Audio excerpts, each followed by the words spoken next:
I didn't hear it go blue.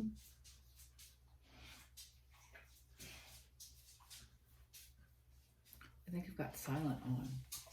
Mm. Does it normally make what sound? You don't want to do it again. Blue? Good morning.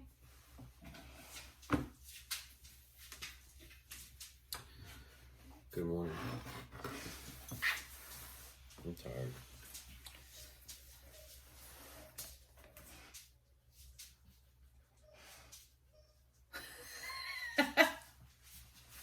That's Rue in the bathroom with the toy. Okay, here we go. Okay, so we need to mention how we're doing this. Yeah, what's wrong with your coffee? The first sip of coffee. Okay, there's been a few people that have said, they've said we've had somebody on the post, and then I've had a couple of messages. People have asked what apps we're using, because we only mentioned it on the first one. We didn't say it afterwards. So. Okay, so I've got a new way that we're going to do this. Instead of posting this straight to Facebook, we're going to post it to YouTube, and then from YouTube to Facebook. That way, when you look at the YouTube, when you open it up from YouTube, it can have like the notes.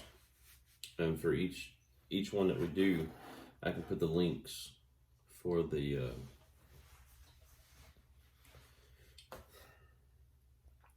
You are tired. I'm out of it right now.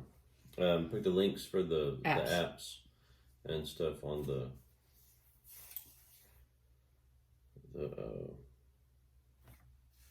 description.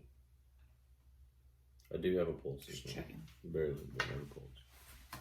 And like, I don't know how people do this. Whenever we do it, I don't even know if anybody watches the whole thing. But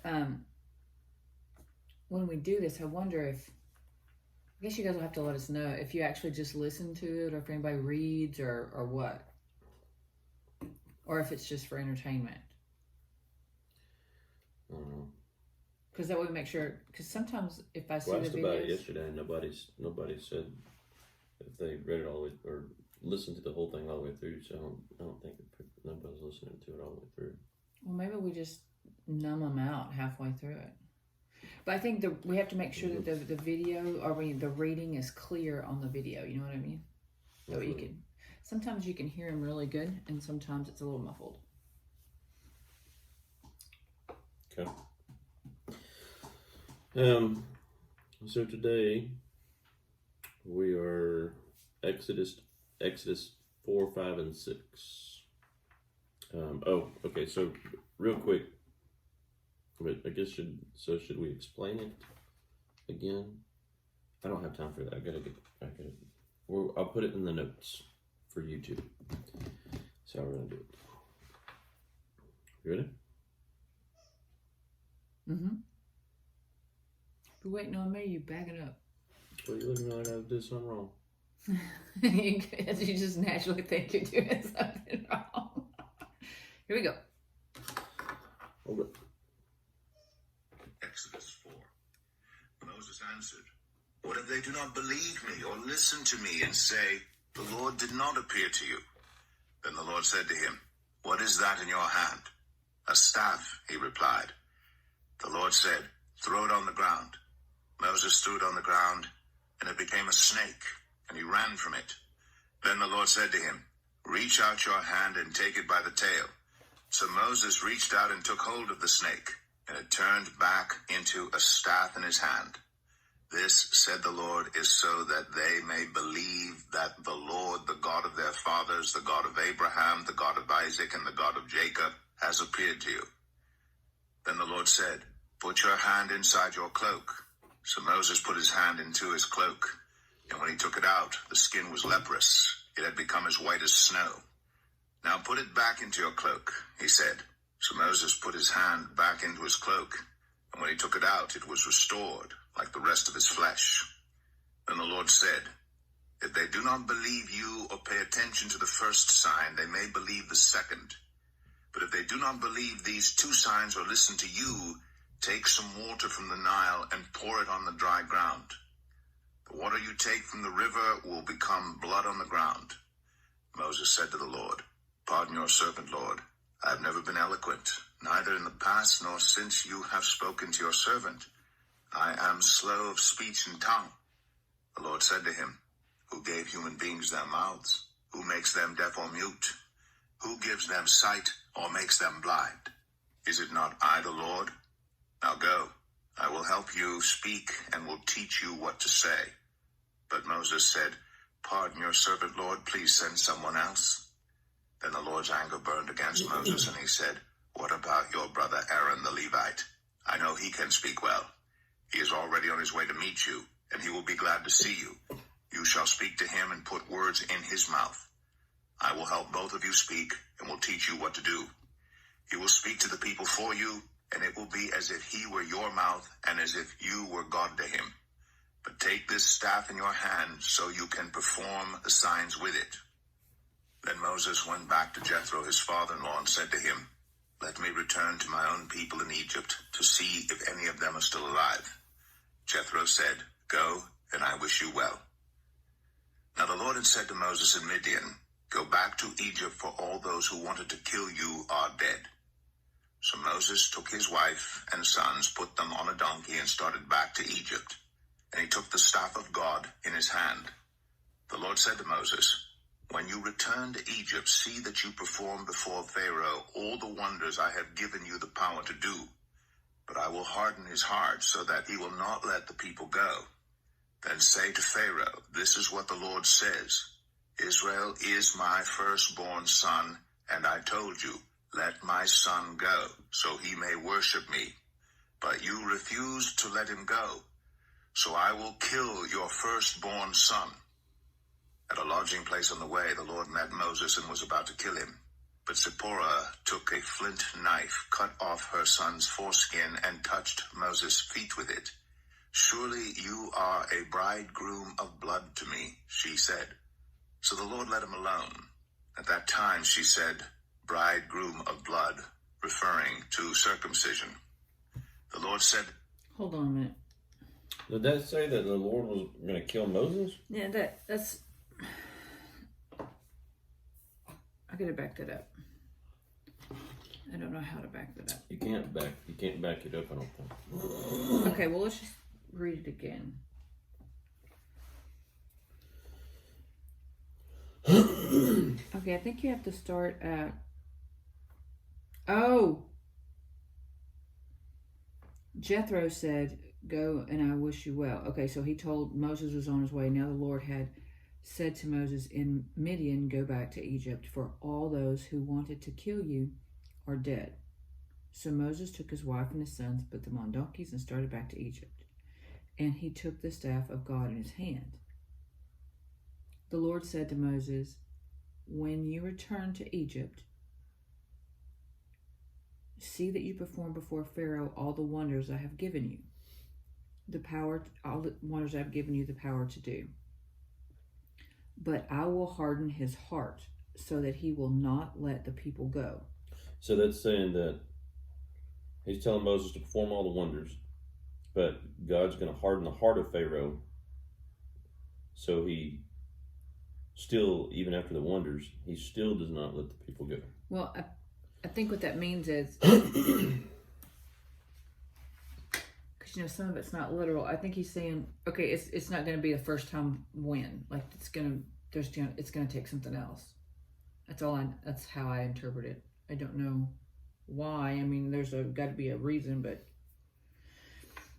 then say to Pharaoh, This is what the Lord says.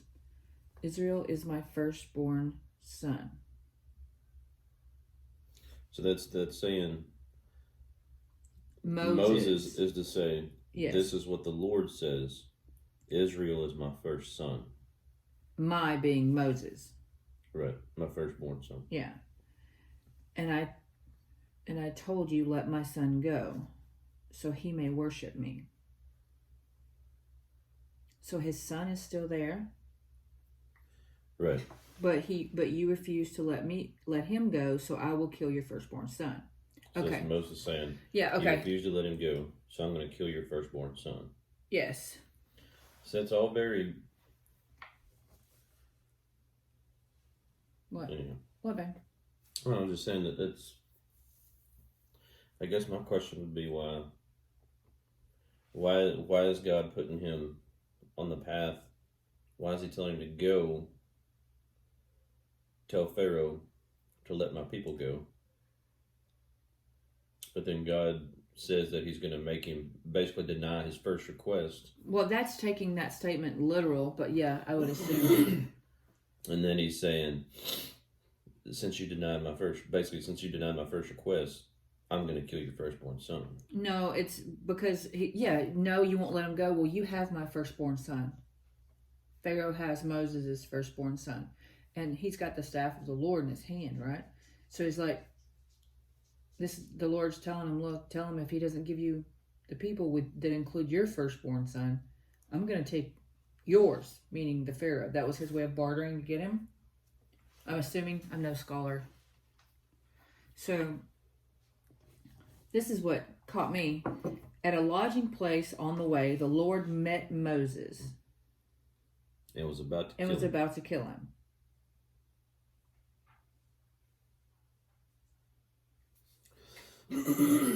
But Zipporah took a flint knife, cut off her son's foreskin, and touched Moses' feet with it.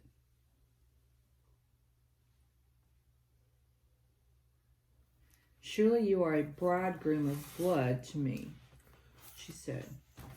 Hold on.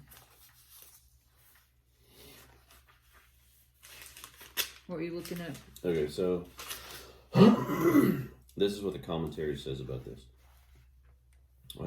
Exodus 4, 24 through 26. Then a curious event took place that involved Moses' son. The man of God cannot be less than daintiful and thorough in his obedience to the Lord in all things, and apparently Moses had failed to circumcise one of his sons. Oh. So is it saying that would make God sense. was going to kill him because he didn't circumcise one of his sons?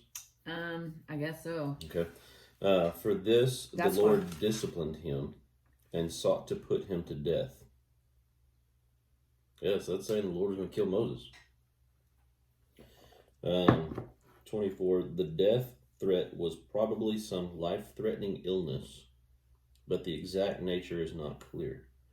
It seems that Zipporah then took it upon herself to perform the rite, even though she found the act repulsive. So I guess Zipporah circumcised the son. Mm-hmm. Even though she found it repulsive. Likely because of her non-Israelite origins.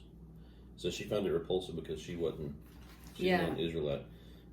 She was the daughter of Jethro, the Midianite priest.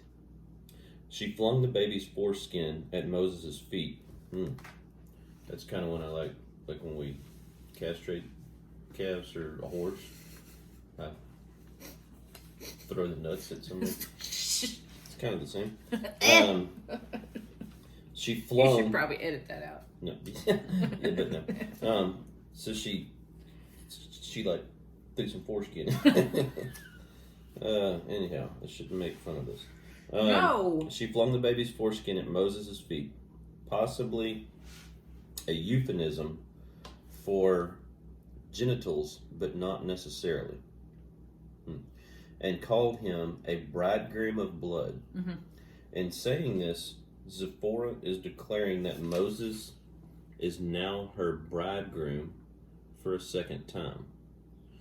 Umberto Casuto explains that she was saying, I have delivered... Who's Umberto? Yeah, I don't know. Umberto... You just like saying Umberto. Umberto! Telemundo!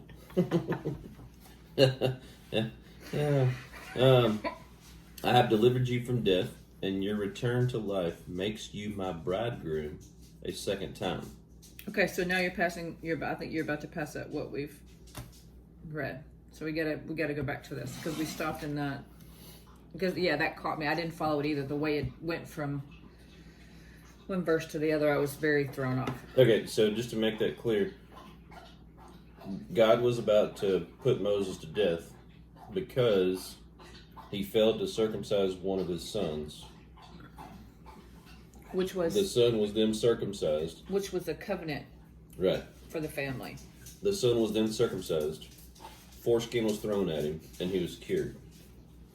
No, Moses. Yeah. Well, okay. Here we go. See, I'd never heard that before.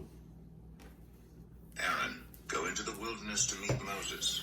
So he met Moses at the mountain of God and kissed him. Then Moses told Aaron everything the Lord had sent him to say, Wait, where are we and at? also about all the signs. Where are we at? We were reading 24 through 26. Now we're at 27. Okay. He had commanded him to perform. Moses and Aaron brought together all the elders of the Israelites, and Aaron told them everything the Lord had said to Moses. He also performed the signs before the people, and they believed. And when they heard that the Lord was concerned about them and had seen their misery, they bowed down and worshipped. Exodus 5. Afterward, Moses and Aaron went to Pharaoh and said, "This is what the Lord, the God of Israel, says. Let my people go so that they may hold a festival to me in the wilderness." Pharaoh said, "Who is the Lord that I should obey him and let Israel go? I do not know the Lord, and I will not let Israel go." Then they said, "The God of the Hebrews has met with us. Now let us take a 3-day journey into the wilderness to offer sacrifices to the Lord our God, or he may strike us with plagues or with the sword." But the king of Egypt said, "Moses and Aaron, why are you taking the people away from their labor? Get back to your work." Then Pharaoh said, "Look, the people of the land are now numerous, and you are stopping them from working." That same day, Pharaoh gave this order to the slave drivers and overseers in charge of the people: "You are no longer to supply the people with straw for making bricks. Let them go and gather their own straw, but require them to make the same number of bricks as before. Don't reduce the quota. They are lazy. That is why they are crying out, 'Let us go and sacrifice to our God.' Make the work harder for the people so that they keep working and pay no attention to lies." Then the slave drivers and the overseers went out and said to the people, "This is what Pharaoh says. I will not give you any more straw. Go and get your own straw wherever you can find it, but your work will not be reduced at all." So the people scattered all over Egypt to gather stubble to use for straw. The slave drivers kept pressing them, saying, "Complete the work required of you for each day, just as when you had straw." And Pharaoh's slave drivers beat the Israelite overseers they had appointed, demanding, "Why haven't you met your quota of bricks yesterday or today as before?" Then the Israelite overseers went and appealed to Pharaoh, "Why have you treated your servants this way? Your servants are given no straw, yet we are told, 'Make bricks.' Your servants are being beaten, but the fault is with your own people." Pharaoh said, "Lazy, that's what you are, lazy. That is why you keep saying, 'Let us go and sacrifice to the Lord.' Now get to work. You will not be given any straw, yet you must produce your full quota of bricks." The Israelite overseers realized they were in trouble when they were told, "You are not to reduce the number of bricks required of you for each day." When they left Pharaoh, they found Moses and Aaron waiting to meet them, and they said, "May the Lord look on you and judge you. You have made us obnoxious to Pharaoh and his officials, and have put a sword in their hand to kill us." Moses returned to the Lord and said, "Why, Lord? Why have you brought trouble on this people? Is this why you sent me?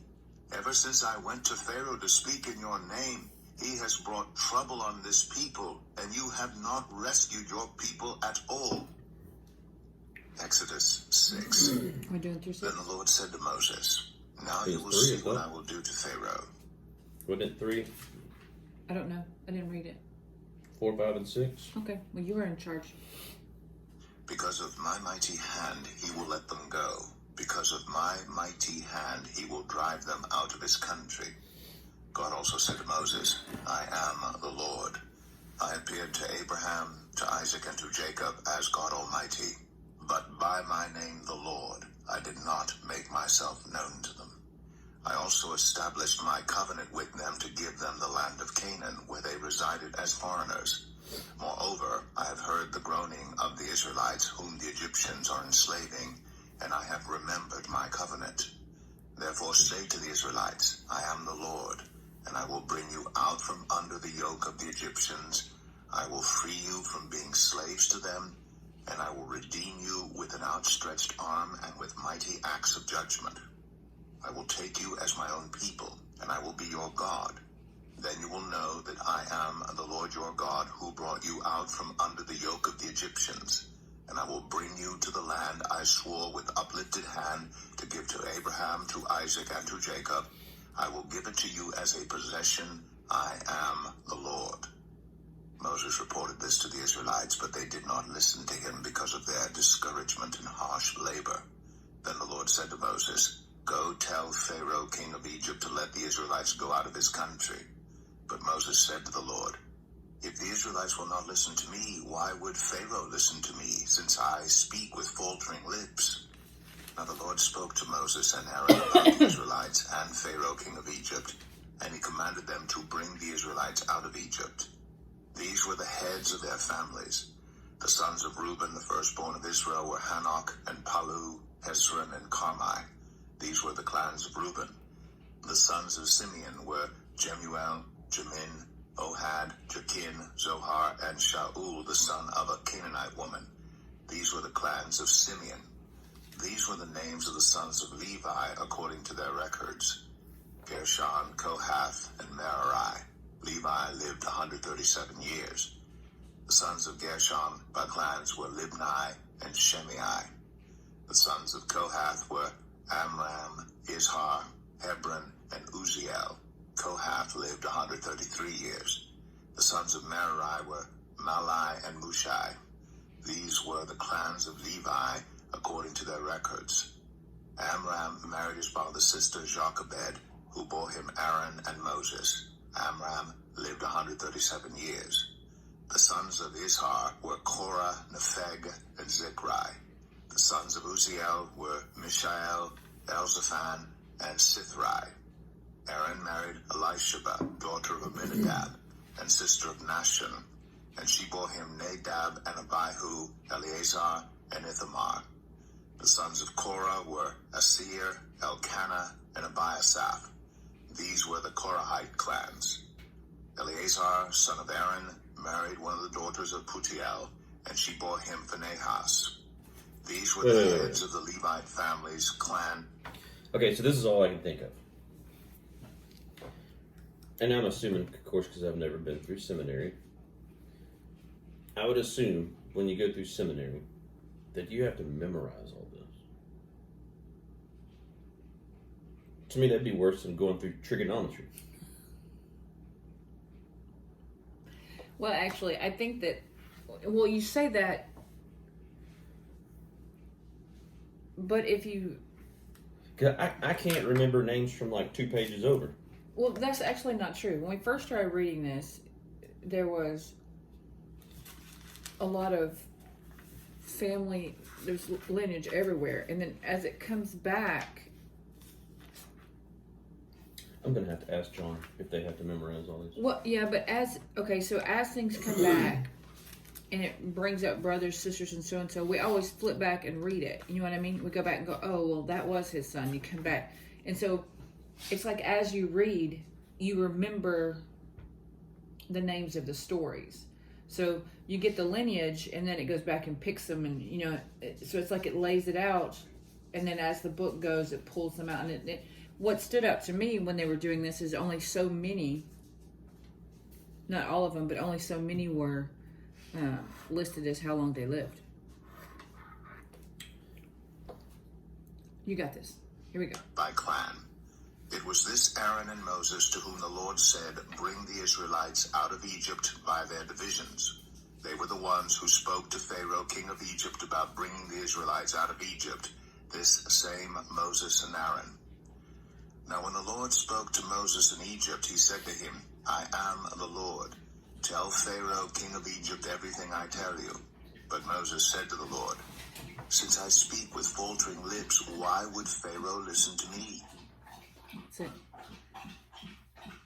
Well, usually you have to turn it off.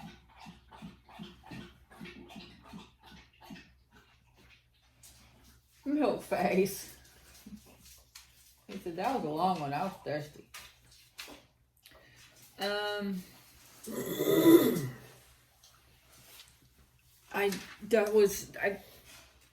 I wonder what the span of time is. Because, sometimes, like, between 4 verses you go hundreds of years, and other times it's a couple of years, other times it's, relatively small amount of time. But I just wonder how long when Aaron and Moses went and arrived the first time, I wonder how long it took for them to get back. It's just always curious for me. Okay. Do you want me to read my footnotes? You want all mine? Mine going for days. Yeah, go ahead. I love to listen to you read.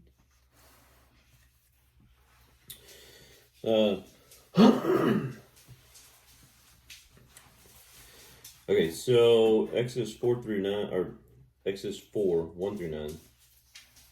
Here we see the series of miracles that God gave Moses and the Israelites to bolster their faith in Moses.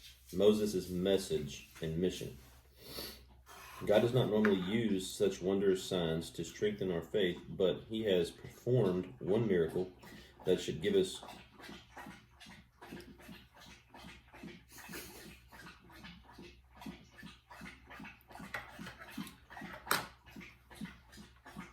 Maybe we should just pick up Joe's water.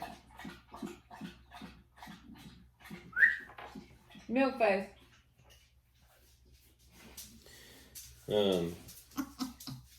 Is he drinking and farting? Probably. That's what it sounds like. That should give us all encouragement that we need. He raised Jesus Christ from the dead, showing that he is no slave to the destruction of sin and death. This miracle should give us all faith in God's promises and hope in the good news he offers. 10 through 12.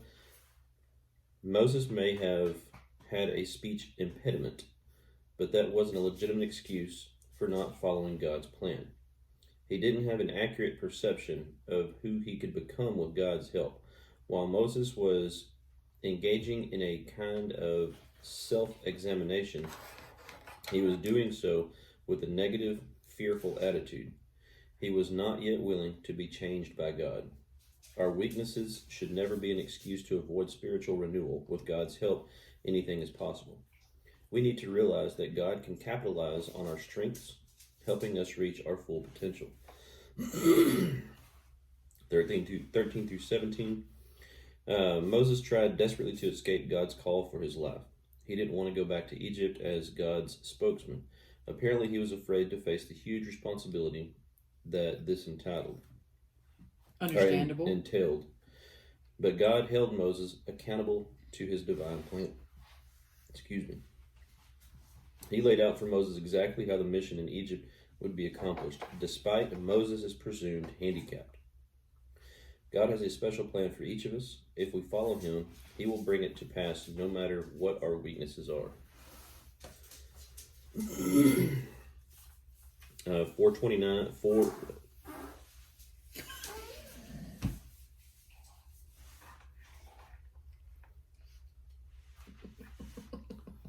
Wonderful.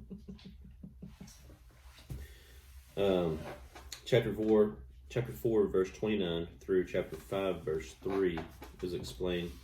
Moses and Aaron approached the elders of Israel with God's message. Hold on, I can't listen.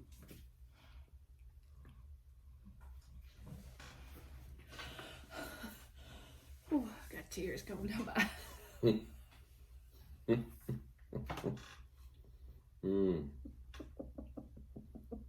It's fun to hear him drink, but when he starts moving around and farting, that's a whole nother level. Please continue. Okay.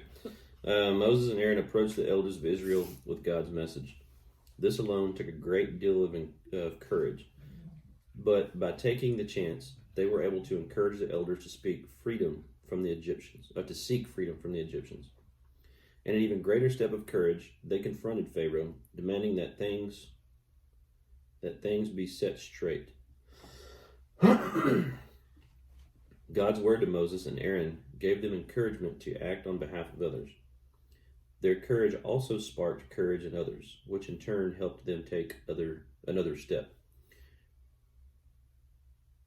Courage begets courage. Our own spiritual renewal, if properly shared, will inspire others to move forward as well. This, in turn, will strengthen us to move ahead even further. I think that kind of highlights what we're doing. Mm-hmm. Let me read that again. Our own spiritual renewal, if properly shared, will inspire others to move forward as well. This, in turn, will strengthen us to move ahead even further. Courage begets courage. Yeah, I think that's great. I think that kind of highlights what we're trying to do here. Chapter 5, 3 through 9. Pharaoh refused to seek God and surrendered to him. He refused to see the truth. He had no respect for the law of God or the people of God.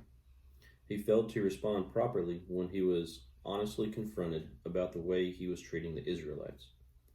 He became upset with Moses, sought freedom from God's people.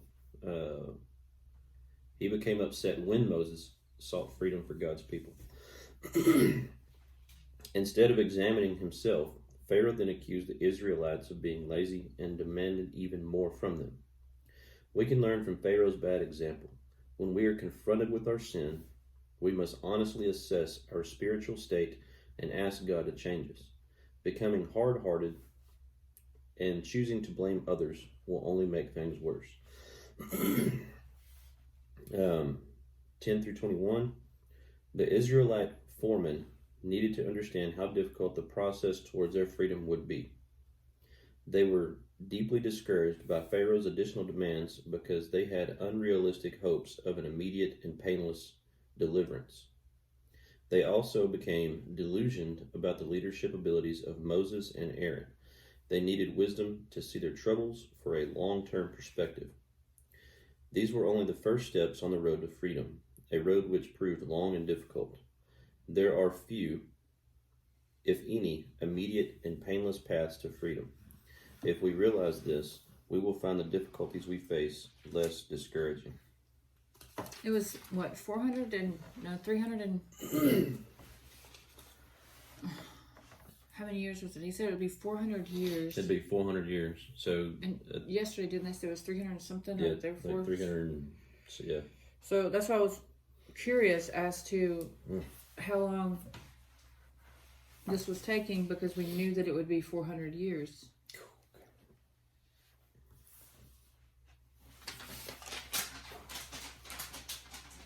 God damn. Babe, was that you? That's pretty tough, man. Wasn't that me? Chapter 5, verse 22 through 23.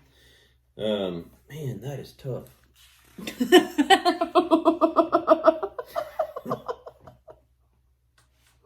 I got my valve is open, like I'm breathing through my mouth, and I'm catching that all in my mouth. You know, because you smell with your tongue. I can't smell so anything that means because like, I'm stuffy. That means like the particles are all over your tongue. I need you to focus. Nobody wants us to talk about milk face and his farting. Moses prayed to God and perplexed honesty. He faced a real problem in following God's plan for freeing Israel. The people were encouraging increased suffering. Okay, so they were encouraging increased suffering. Okay. Moses, however, did not yet realize that God was preparing to force Pharaoh to let Israel go. God had not failed the test of trustworthiness. Freedom is often a lengthy process, and we need to recognize this as we seek spiritual growth. If we do, we will be less likely to be discouraged by the obstacles we face along the way. 6:18 through or 6:8 through 13. When we fail to realize how difficult the process towards freedom can be, it is all too easy to become discouraged and give up. After suffering a number of setbacks, the Israelites were ready to give up. At such times, patience and perseverance are absolutely essential. We also need to remember that difficulties and failures are often the back door to ultimate success. 14 through 27. To a great extent, Moses and Aaron were the product of their family heritage.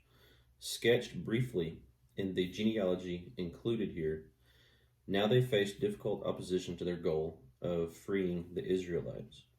But out of their past came signs of hope, strengthening their courage to continue their quest for freedom. For example, God had promised Abraham and his descendants a land of their own, free from oppression. God's promises from the past gave Moses and Aaron the encouragement they needed to continue their fight for freedom. God's promise can do the same for us today. One more. 28 through 30. Once again, we are reminded of God's insistence that Moses respond in faith, despite his fears and his perceived speech problem. So I'm guessing they're just assuming he had a speech impediment. Yeah, it's been mentioned a couple times that they thought that he possibly had a speech impediment, but it may just been that he didn't. Something was wrong. He didn't speak normally, I'm going to assume.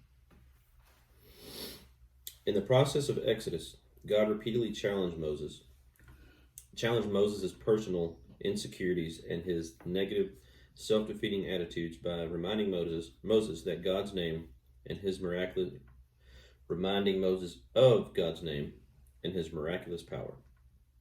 Faced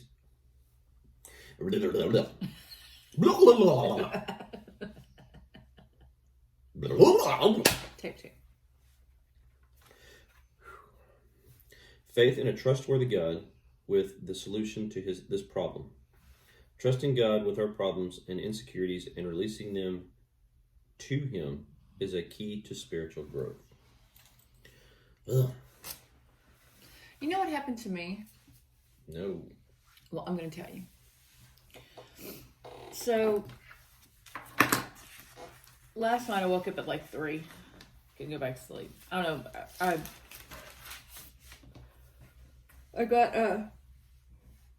woke up at 3.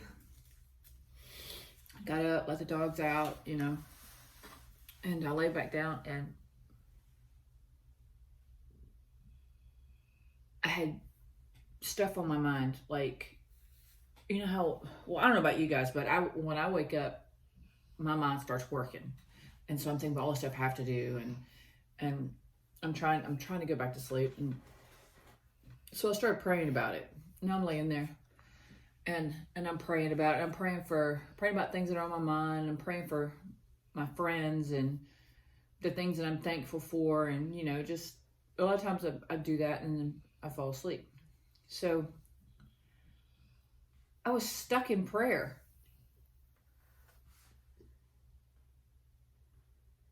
Like Groundhog Day? No. So, I mean, I don't know how to explain it, but it's almost like I hadn't got there yet. There was something that you know what I mean? Mm-hmm. It was weird. It was a very not odd. It was kind of cool, but it made me pay attention. It was weird. Like I just couldn't stop praying. I just kept talking. You know what I do a lot? It was a weird feeling. I fall asleep in the middle of praying. Oh, I do it all the time. But you also prayed funny. I pray funny? Yeah. How do I pray funny?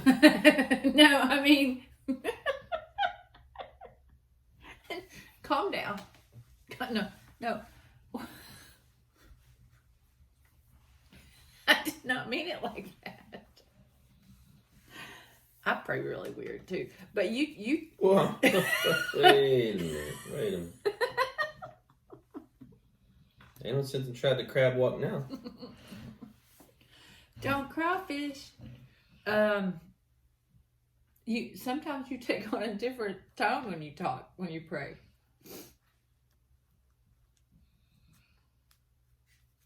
What do you mean? You talk funny when you pray. Sometimes. How? You talk funny when you pray.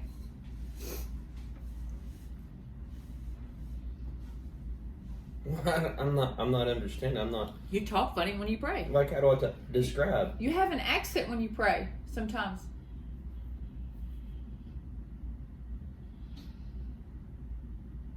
Like, what do you mean an accent? You talk different.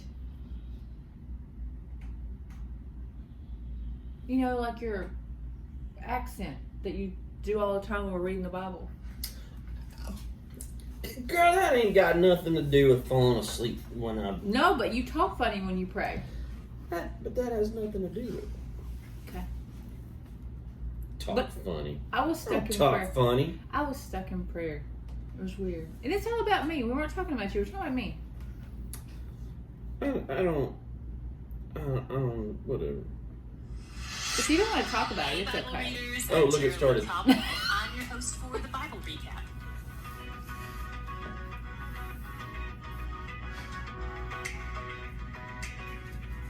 Tomorrow we have a special announcement for you in celebration of our first month of reading through the Bible together, so be sure to tune in. Yesterday we ended our reading halfway through God's You're like, conversation with Moses, and Moses had given 2 reasons why God shouldn't or couldn't use him to rescue the Israelites from slavery in Egypt. Today we pick up the back half of that conversation. God gives Moses some signs to use to prove himself, and Moses gives God 3 more excuses or rebuttals to his call. Honestly, Moses seems kind of right, but God is unmoved. God patiently responds to each of his concerns, never hedging on his plan, despite the fact that Moses is completely ill-fitted for this calling. I mean, even in verse 3, Moses throws the staff on the ground, and when it becomes a snake, he runs from it. The guy who's afraid of a snake probably shouldn't go toe-to-toe with a dictator. But God reassures him, not with a promise that everything will go perfectly, but with words like these. I will be with your mouth and teach you what to speak. I will send a helper. Moses doubts himself, but God, his maker, reminds him who he's talking to. Questioning God's calling is an insult to the God who made him. All 5 of Moses' excuses are identity issues. Growing up in the environment he grew in, it would be shocking if he didn't have identity issues. At this point, it doesn't seem like he really knows or believes God, which means he can't really know who he is either. At the last excuse, God gets angry. It seems like Moses' hesitation was an affront to God's wisdom in calling him, as though Moses believed God wouldn't be sufficient. Moses' fears and insecurities are an attack on God's character, but God does not lean into this offense. He leans into patience and compassion. He provides Aaron, Moses' older brother, to go with him. So Moses gets permission from his father Jethro, packs up the family, and heads to Egypt. But God does not promise an easy journey. He basically tells Moses, you're going to ask Pharaoh for something, and I'm going to harden his heart so that he says no to you. That's a tough assignment. But in the part of this conversation we read yesterday, God said that with a mighty hand, he would compel Pharaoh to yield. So at least Moses has that to hold on to. One thing I want to point out, God called Israel his firstborn son and promises to kill the firstborn of Egypt if they don't let his son go. This is foreshadowing not just of the Passover, which we'll get to in a few days, but also of the inclusion of the Gentiles into God's family. Remember how the firstborn gets the blessing, but Jesus, our older brother, shares his inheritance with us as co-heirs? We see this with the Israelites too. They're God's firstborn. But in God's great generosity, he also adopted Gentiles, non-Jews, into his family as a part of his promise to bless all the nations of the world through this one family. And because of that, we Gentiles share in their inheritance, just like with Jesus. Something puzzling happens on the way to Egypt where God gets angry and seeks to kill someone, but it's unclear who or why. Most scholars believe the reasons for God's anger is that Moses' son Gershom hasn't been circumcised, and most think that God's anger was directed toward Moses. To not circumcise his son was a violation of the covenant, and this was especially important given that Gershom was about to be in the midst of a powerful enemy culture. He must be set apart. So Zipporah to the rescue.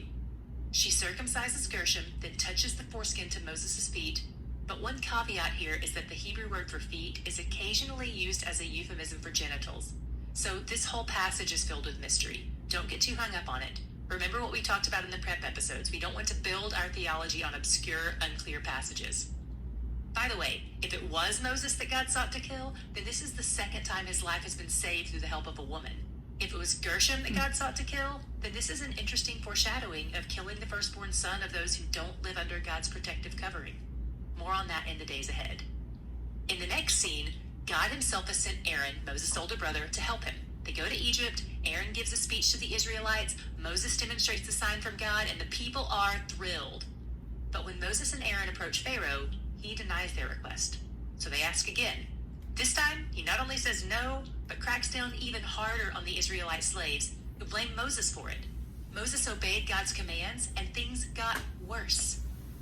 God tells Moses to go back to the Israelites and remind them what he's promised, but they don't believe him. They were excited when Moses first showed up on the scene, but their enthusiasm got crushed by the extra workload. Life has been too hard for them to be hopeful. Then God sent Moses back to Pharaoh to try again. We end up with a genealogy connecting these two messengers with the lineage of people they were coming to rescue, and a reminder that Moses feels inadequate. But this marks a turning point. After Scripture makes this connection, we don't see Moses doubting God's power anymore. He's finding confidence and freedom in God despite his own shortcomings. Where did you see God at work today? Here was my God shot. I saw so much of God's compassion in his response to all the hesitation Moses displayed. God knew his story. God knew his brokenness. He was patient toward Moses and his self-doubt. Later, I saw God's compassion again when Moses went back to the Israelites a second time after their workload had been increased and their former excitement had turned to despair. They couldn't muster any kind of faith on their own. Heartache and oppression can steal your ability to hope and trust in the words of God. God knew they had no strength to fight, so he sent someone to fight for them. He sent someone who had received his compassion to demonstrate it to them.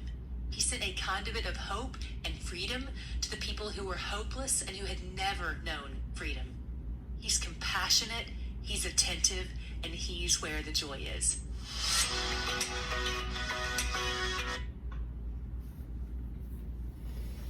This is just the setup for the... I mean, there's much more that's about to happen, but...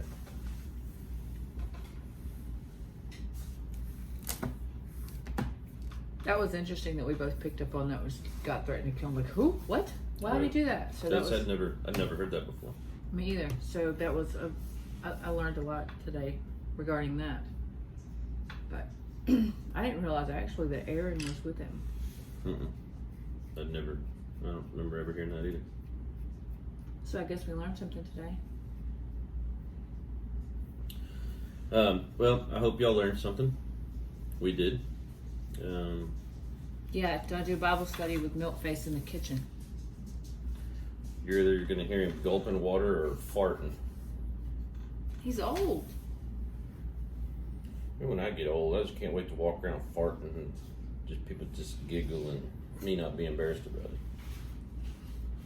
Is that what you're looking forward to in your old age? That and just being able to go out and test drive lawnmowers.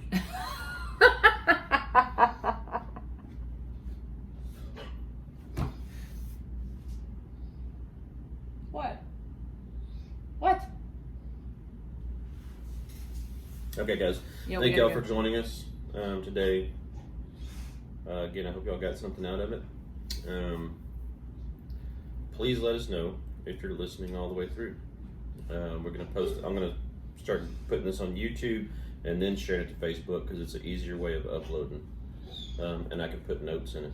Yeah, we need to know if we need to shorten it or more details because we really have no idea what we're doing. Yeah, so we're winging this just like anybody else would when they pick the Bible up and want to learn it for basically the Or first decide time. to video it. Yeah. Well, I just wanted to bring everybody on our journey. I know, and I appreciate that. And hopefully just bring at least just bring one person with us. So The point is we're rookies. anyhow, all right, guys, y'all have a wonderful. What is today? No idea. Everybody have a wonderful Wednesday, and we'll see y'all tomorrow.